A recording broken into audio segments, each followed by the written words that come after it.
चौथी पास राजा। किस किस ने सुनी है ये कहानी? इस कहानी का महात्म्य है कि इस कहानी को जितनी बार सुनोगे, जितनी बार सुनाओगे, उतनी भगवान की कृपा आपके परिवार के ऊपर बरसेगी।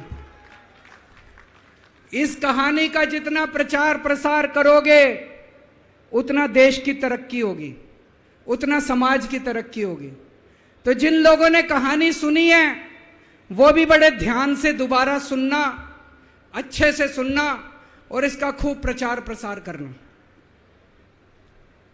ये कहानी एक राजा की है, एक चौथी पास राजा की कहानी है, एक अहंकारी राजा की कहानी है, एक भ्रष्टाचारी राजा की कहानी है। आप लोगों ने राजा और रानी की कई कहानियां सुनी होंगी। इस कहानी में राजा तो है, रानी नहीं है।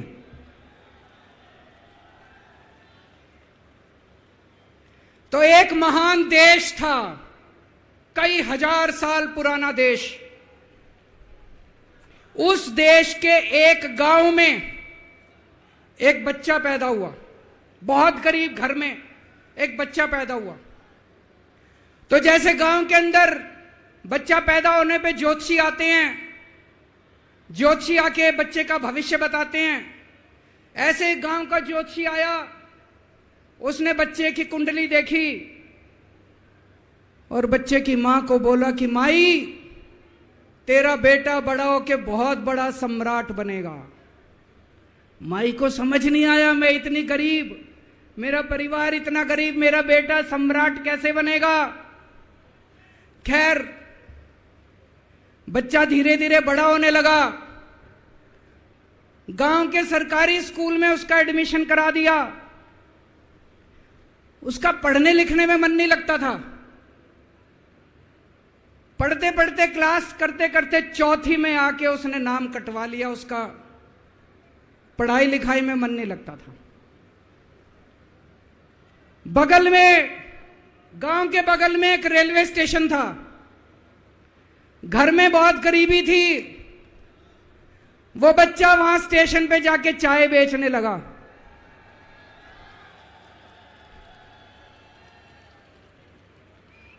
चाय बेच के अपना गुजारा करता था। वो भाषण बहुत अच्छा देता था, बचपन से ही बड़ा अच्छा भाषण देता था। गांव के लड़कों को इकट्ठा कर लेता और भाषण देना चालू करता। धीरे धीरे आसपास के गांव में फैल गया कि यह बच्चा भाषण बड़े अच्छे देता है। आसपास के लड़के भी इकट्ठे हो गए और जो मर्जी टॉपिक हो भाषण देना चालू कर देता था और रुकता ही नहीं था, घंटों घंटों तक भाषण देता रहता था। बच्चा बड़ा हुआ।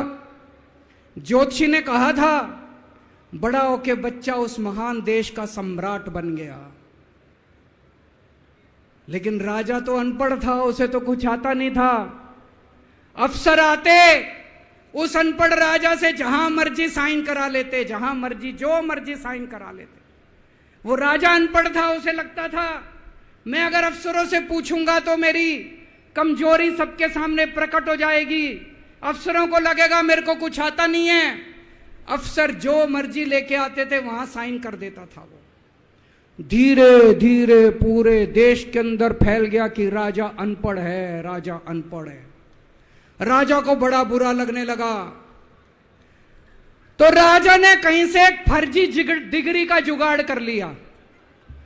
एक फर्जी डिग्री का जुगाड़ कर लिया, एमए की डिग्री का। और राजा बोला मैं एमए हूं। पर सच्चाई तो पूरे देश को पता थी, राजा तो अनपढ़ था। धीरे धीरे राजा अहंकारी भी होता गया। अहंकारी राजा और ऊपर से अनपढ़। जो मर्जी उस राजा के पास जाता और राजा से कुछ भी पास करा के ले आता। एक बार कुछ लोग गए, राजा को बोले जी नोटबंदी कर दो, नोटबंदी करने से भ्रष्टाचार खत्म हो जाएगा, आतंकवाद खत्म हो जाएगा। राजा को कुछ समझ नहीं आया, राजा की खूब चमची मारी उन्होंने नोट। राजा ने एक दिन शाम को टीवी पे आके 8 बजे नोटबंदी कर दी। पूरे देश का बेड़ा गर्क हो गया दोस्तों। लंबी लंबी बैंकों के सामने लाइनें लग गई, कई लोग मर गए, दुकानें बंद हो गई, रोजगार बंद हो गए, बड़ी बड़ी इंडस्ट्री बंद हो गई, पूरे देश का बेड़ा गर्क हो गया। फिर एक दिन कोई आके बोला जी 2000 का नोट ले आओ। राजा 2000 का नोट ले आया। 4 साल बाद कुछ लोग आके बोले जी 2000 का नोट बंद कर दो। राजा ने 2000 का नोट बंद कर दिया। राजा को अक्ल तो थी नहीं, बेवकूफ था, अनपढ़ था। कभी 2000 का नोट चालू करता था, कभी 2000 का नोट बंद करता था। एक बार कुछ लोग आके बोले जी ये किसानों के कानून बना दो, इस कानून से किसानों का भला होगा। राजा ने कानून बना दिए। पूरे देश के किसान सड़कों पे उतर आए।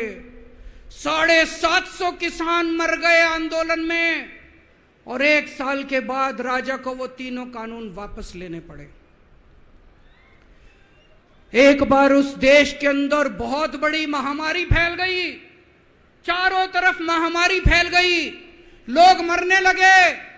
किसी ने आके बोला जी थाली बजवाओ तो देश ठीक हो जाएगा।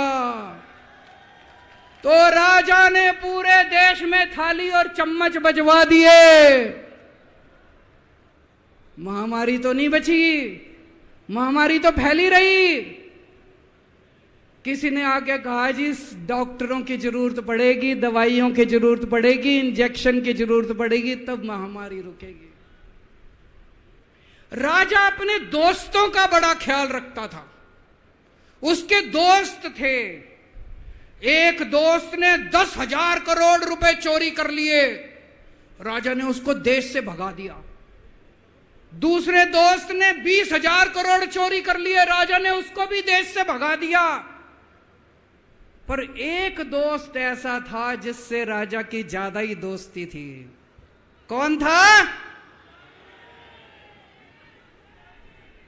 उसको उन्होंने सारे एयरपोर्ट बेच दिए, सारे जहाज बेच दिए, सारे सी पोर्ट बेच दिए, उन्होंने आसमान बेच दिया, जमीन बेच दी राजा ने, खदानें बेच दी। उस दोस्त पे राजा मेहरबान था। राजा का एक और दोस्त था।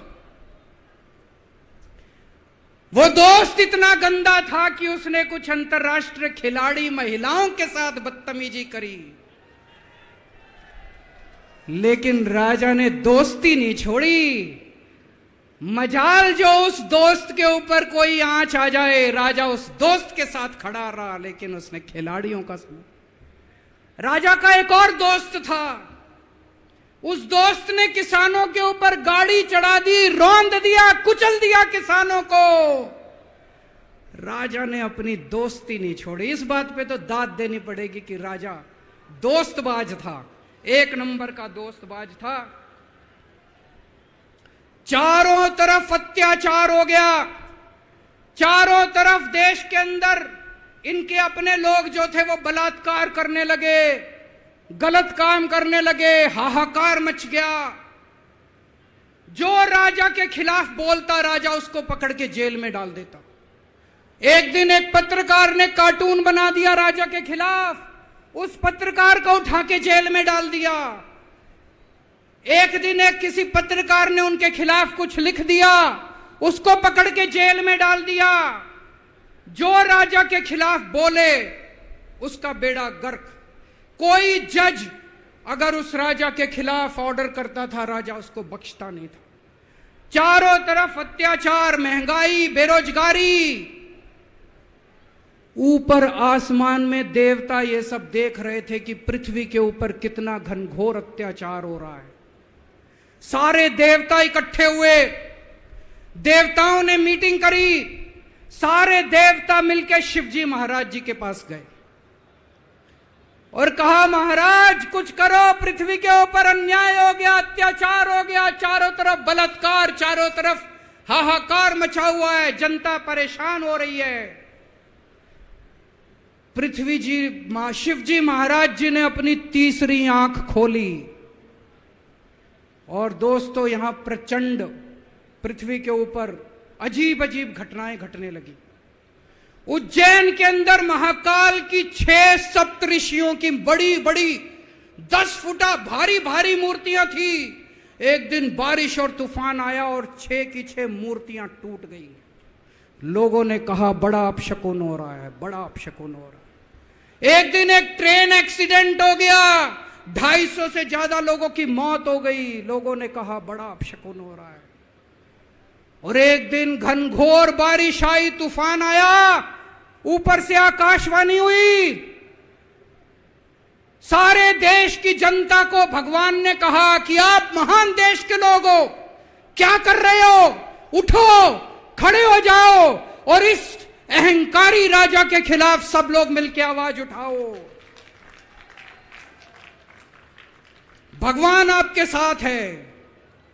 और उसके बाद दोस्तों सोई हुई जनता जाग गई और 1 साल के अंदर उस अहंकारी राजा का राजपाट जनता ने उखाड़ के फेंक दिया। और उसके बाद वो महान देश दिन दूनी रात चौगुनी प्रगति करने लगा। ये कहानी बड़ी पवित्र कहानी है। इस कहानी को सुनने से और सुनाने से परिवार का, समाज का और देश का बहुत भला होता है। इसे ज्यादा से ज्यादा शेयर कीजिए, ज्यादा से ज्यादा लोगों तक पहुंचाइए ताकि ज्यादा से ज्यादा लोग इसे सुन सकें, इसे समझ सकें। अंत में आपसे एक ही विनती है, अगली बार वोट डालने जाओ तो ऐसे आदमी को वोट डालना, ऐसे आदमी को प्रधानमंत्री बनाना जो कम से कम इतनी तो समझ रखता हो कि 2000 का नोट कैंसिल करना है कि चालू करना है।